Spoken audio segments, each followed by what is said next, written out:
SP Anjali Verma सादे कपड़ों में अपनी छोटी बहन के साथ एक टैक्सी में बैठकर मॉल में शॉपिंग करने जा रही थी। तभी रास्ते में एक चेक पोस्ट पर पुलिस ने टैक्सी को रोक लिया। सब इंस्पेक्टर अजय कुमार ने टैक्सी चालक से कागजात की मांग की और कमी निकालते हुए रिश्वत की मांग शुरू कर दी। सब इंस्पेक्टर ने कहा, तुम्हारे वाहन का इंश्योरेंस नहीं है, पोल्यूशन सर्टिफिकेट नहीं है, चालान तो कटेगा ही। टैक्सी चालक हाथ जोड़कर बोला, साह, मुझसे गलती हो गई। कागज मेरे पास हैं, लेकिन घर पर छूट गए हैं। मैं कल दिखा दूंगा, कृपया माफ कर दीजिए। सब इंस्पेक्टर अजय कुमार ने सख्ती से कहा, नहीं, चालान तो कटेगा। अगर चालान नहीं कटवाना चाहते तो RS 3000 दो। यह सुनकर एसपी अंजलि वर्मा चुपचाप पूरी घटना देख रही थी। टैक्सी वाला विनम्रता से कहता है, साहब, अभी तो मैं घर से निकला हूं, दिन की शुरुआत ही हुई है, मेरे पास पैसे नहीं है, अभी तक मैंने एक भी रुपया नहीं कमाया है, मैं आपको कहां से पैसा दूं? पुलिसकर्मी तंज कसते हुए जवाब देता है, तुमने कल तो कमाया होगा, वह पैसा कहां गया? उन्हीं पैसों में से दे दो। टैक्सी चालक ने निराश स्वर में कहा, साहब, वह पैसे तो कल ही खर्च हो गए, मेरे पास सच में पैसे नहीं हैं, आप मुझे माफ कर दीजिए, आगे से ऐसी गलती कभी नहीं करूंगा, मैं हमेशा अपने कागज साथ रखूंगा। इस पूरी बातचीत के दौरान एसपी अंजलि वर्मा, जो टैक्सी में पीछे बैठी थी, चुपचाप सब कुछ देख और सुन रही थी। जब सब इंस्पेक्टर अजय कुमार ने टैक्सी वाले को रब झाड़ते हुए कहा, बेगरीब भिखारी, तेरे पास RS 3000 नहीं है, किसी भी तरह से मुझे RS 3000 दे, नहीं तो तेरी टैक्सी जब्त कर ली जाएगी। टैक्सी वाला बोला, सर, मैंने क्या किया है जो मेरी टैक्सी आप जब्त करेंगे? मैंने कोई बड़ा अपराध किया है जो आप मेरी टैक्सी को जब्त करेंगे? यह सुनते ही सब इंस्पेक्टर आग बबूला हो गया और उस टैक्सी ड्राइवर को एक थप्पड़ जड़ दिया और बोला, मुझसे जबान लड़ाता है, तेरी इतनी औकात है? यह देखकर एसपी अंजलि वर्मा को गुस्सा आ गया। वह टैक्सी से उतरकर उनके पास गई और उन्होंने पुलिस वाले से कहा, आपको इस ड्राइवर को थप्पड़ मारने का अधिकार किसने दिया? यह कोई तरीका है? यह भाई रोज मेहनत करके गाड़ी चलाता है, इसी कमाई से इसके घर का चूल्हा जलता है। अगर इससे कोई गलती हुई है तो आप इसे रिश्वत और थप्पड़ मारोगे और इसकी टैक्सी को जब्त करोगे। यह कैसा कानून है? यह गरीब आदमी आपका पेट भरने नहीं आया, बल्कि अपने घर का पेट पालने निकला है। उस समय एएसपी अंजलि वर्मा नीला सलवार, सूट और चप्पल पहने हुए थी और साधारण कपड़ों में थी। वे अपनी बहन अनन्या के लिए कपड़े खरीदने के लिए मॉल में जा रही थी। पुलिस वालों को लगा कि यह कोई आम लड़की है जो उनसे इस तरीके का सवाल जवाब कर रही है। अंजलि की बात सुनकर सब इंस्पेक्टर अजय कुमार और भड़क गया। उसने तीखे स्वर में कहा, तू मुझे सिखाएगी कि मुझे क्या करना चाहिए? बीच में बोलने किसने कहा? ज्यादा बकवास मत कर, वरना तुझे भी हवालात दिखा दूंगा। मैं पुलिस हूं, चाहूं तो अभी गिरफ्तार कर लूं। ज्यादा अकड़ मत दिखा, समझी? अजय कुमार को बिल्कुल अंदाजा नहीं था कि जिससे वह इस लहजे में बात कर रहा है वह दरअसल एक एसपी अधिकारी है। अंजलि ने शांत रहते हुए कहा, सर, आप पुलिस वाले हैं तो क्या लोगों को लूटेंगे, गरीबों से जबरन रिश्वत लेंगे? ये जो आप कर रहे हैं ये न सिर्फ गलत है बल्कि कानून के खिलाफ भी है। अंजलि की बात सुनकर अजय कुमार आपा खो बैठा। उसने गुस्से में अंजलि को थप्पड़ मार दिया और बोला, तू मुझे कानून सिखाएगी? तुझे उसी वक्त से देख रहा हूं, बहुत ज्यादा बड़बड़ा रही है।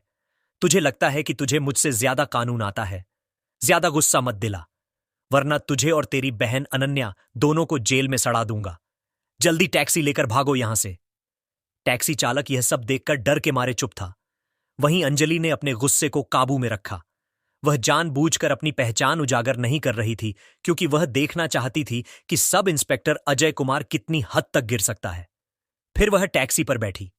कुछ देर बाद टैक्सी वाले ने उन्हें कपड़ों के मॉल पर उतार दिया। अंजलि ने अपनी बहन अनन्या को अंदर ले जाकर उसके लिए सुंदर सुंदर कपड़े खरीदे। बाहर से भले ही अंजलि शांत दिखाई दे रही थी, लेकिन मन ही मन उसने ठान लिया था, इस सब इंस्पेक्टर अजय कुमार को सबक सिखाना ही होगा। कानून का मजाक उड़ाने वाले ऐसे अफसर थाने में रहने के लायक नहीं है।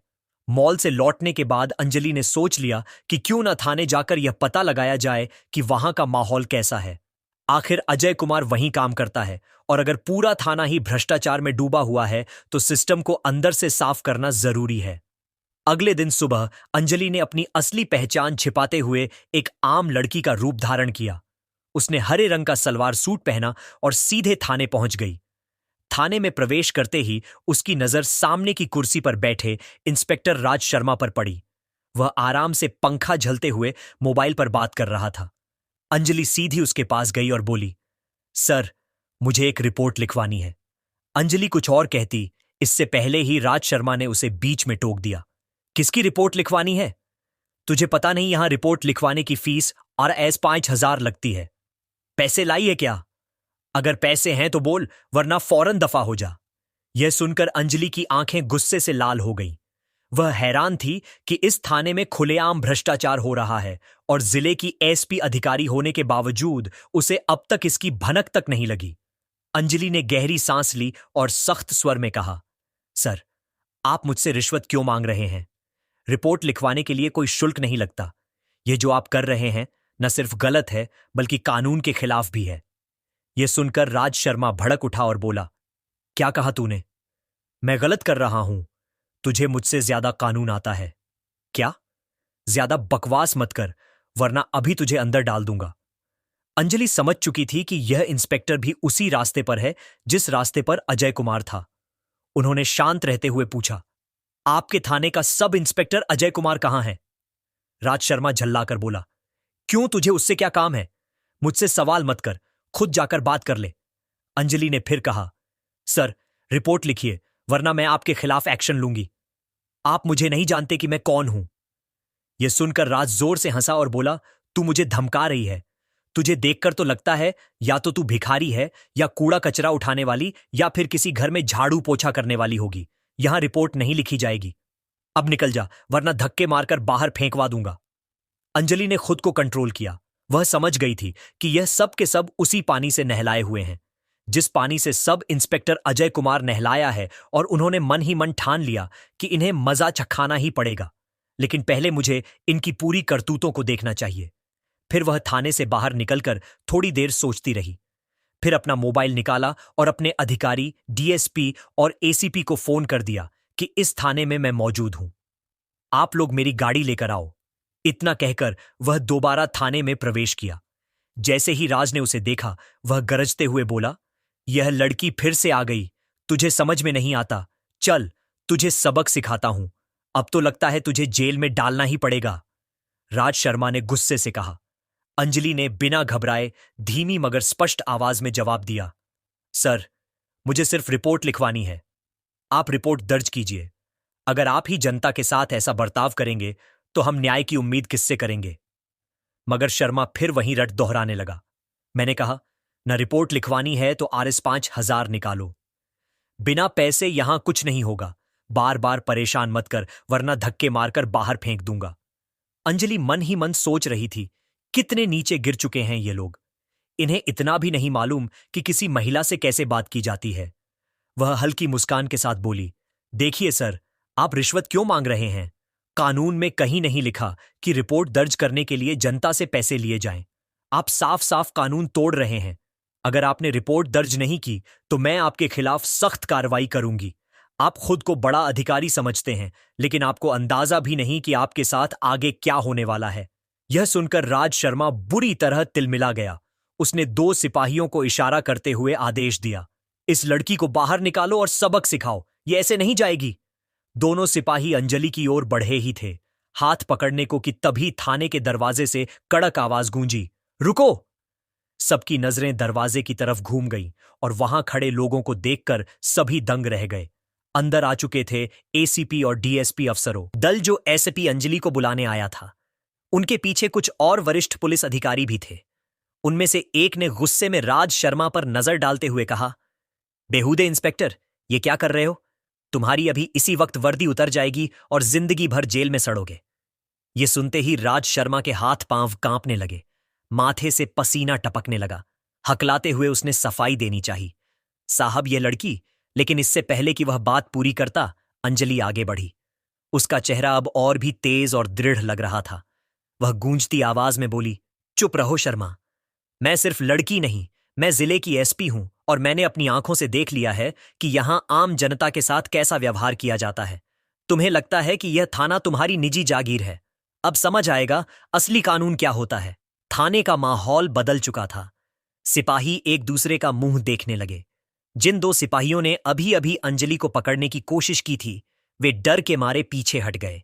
एसीपी अधिकारी ने गुस्से में टेबल पर जोर से हाथ मारा और आदेश दिया, कांस्टेबल, तुरंत इंस्पेक्टर शर्मा को हिरासत में लो।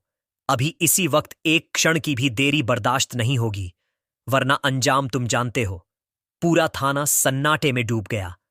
जो राज शर्मा कुछ देर पहले शेर की तरह दहाड़ रहा था, वही अब हाथ जोड़कर गिड़गिड़ा रहा था। वह अंजलि की तरफ देखकर रोते हुए बोला, मैडम, मुझसे गलती हो गई, एक मौका दीजिए, मेरी नौकरी चली जाएगी। लेकिन अंजलि की आंखों में जरा भी नरमी नहीं थी। उसने ठंडे और कठोर स्वर में कहा, गलती तब गलती होती है जब वह एक बार हो। तुम्हारा अपराध गलती नहीं, आदत है, और इसकी सजा तुम्हें मिलकर ही रहेगी। जनता की आवाज दबाना, कानून का मजाक उड़ाना और महिला का अपमान करना अपराध होता है, गलती नहीं। एसपी अंजलि ने कठोर शब्दों में अपने अधिकारी डीएसपी को कहा, इन्हें तुरंत के तुरंत सस्पेंड करो और उनके हाथों में हथकड़ियां लगाओ। यह सुनकर डीएसपी अधिकारी ने इशारा किया और दो सिपाही आगे बढ़कर इंस्पेक्टर राज शर्मा को हथकड़ी पहनाने लगे। थाना परिसर में मौजूद बाकी पुलिसकर्मी सर झुकाकर खड़े थे। जैसे ही शर्मा को ले जाया गया, तभी थाने के मेन गेट से अचानक सब इंस्पेक्टर अजय अंदर आया। उसके चेहरे पर घबराहट थी, लेकिन वह कुछ समझे बिना ही अंदर चला आया। जैसे ही उसने अंजलि को सामने खड़ा देखा, उसके होश उड़ गए और उसके चेहरे पर वही सीन घूम गया जब सड़क पर उसने टैक्सी वाले का चालान काटते वक्त अंजलि को आम लड़की समझकर थप्पड़ जड़ दिया था। उस दिन उसे लगा था कि बस एक मामूली वाकया है, लेकिन आज वह समझ गया कि उसके सामने वही लड़की और उसके पीछे एसीपी, डीएसपी, बड़े बड़े अधिकारी क्यों खड़े हैं। उसके मन में चलने लगा कि मैंने जिसे थप्पड़ मारा था उसने डीएसपी ऑफिस में कंप्लेंट की होगी, इसलिए अधिकारी यहां जांच पड़ताल करने के लिए आए हुए हैं। तभी सब इंस्पेक्टर अजय बुदबुदाते हुए कांपते आवाज में उन बड़े अधिकारियों से बोला, सर, यह लड़की एक नंबर की लफंगी है। जब मैं एक टैक्सी वाले का चालान काट रहा था तो यह मुझसे भिड़ गई और मुझे थप्पड़ मारने लगी। तो मैंने इसे कुछ भला बुरा कहा तो इसने डीएसपी ऑफिस में जाकर कंप्लेंट कर दी, जिससे आप लोगों ने यहां आकर राज शर्मा को गिरफ्तार कर लिया। बल्कि आप लोगों को इस लड़की को गिरफ्तार करना चाहिए था। यह बात सुनकर पूरा थाना सन्नाटे में डूब गया, मानो कुछ बड़ा होने वाला है। तभी डीएसपी ने गुस्से में एक थप्पड़ अजय के गाल पर लगा दिया और कड़क आवाज में बोले, सब इंस्पेक्टर अजय, तुम हद में रहो। तुम जिनके बारे में बोल रहे हो, तुम नहीं जानते कि यह महिला कौन है। यह बात सुनते ही सब इंस्पेक्टर अजय को मानो दिल का दौरा पड़ गया हो। उसने कांपते और एकदम डरते हुए आवाज में कहा, सर, आप क्या बोल रहे हैं? आखिर यह मैडम है कौन? इससे पहले डीएसपी अधिकारी ने कुछ बोलना चाहा, तभी एसपी अंजलि ने उसकी तरफ सीधी नजरें डाल दी। उनकी आंखों में वह आग थी जो उस दिन सड़क पर थप्पड़ खाते वक्त दबी हुई थी। एसपी अंजलि तेज और गंभीर स्वर में बोली, याद है वही थप्पड़? आज तुम्हें अपनी पूरी जिंदगी पर भारी पड़ने वाला है।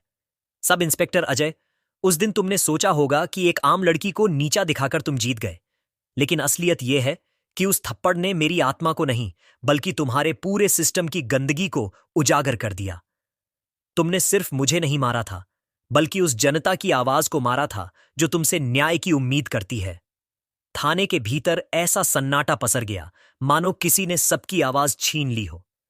अजय का चेहरा पल भर में फीका पड़ गया था। होठ कांप रहे थे, पर आवाज जैसे गले में ही अटक गई। तभी अंजलि ने गंभीर स्वर में कहा, आज मैं सिर्फ एसपी बनकर नहीं आई हूं, बल्कि उन तमाम लोगों की तरफ से खड़ी हूं जिन्हें तुम्हारे जैसे अफसर हर जगह बेइज्जत करते हैं। चाहे सड़क पर हो, थाने में या दफ्तर में। तुझे लगा था कि वर्दी पहन ली तो खुद को भगवान समझ सकता है, लेकिन आज तुझे पता चलेगा कि कानून सबके लिए बराबर है, पुलिस वालों के लिए भी। बस इतना कहकर अंजलि ने टेबल पर एक तगड़ा थप्पड़ मारा। डर के मारे सब चौंक गए और वह चिल्लाई, कांस्टेबल, सब इंस्पेक्टर अजय को गिरफ्तार करो, वर्दी उतारो और सस्पेंशन की रिपोर्ट अब भी बनाओ।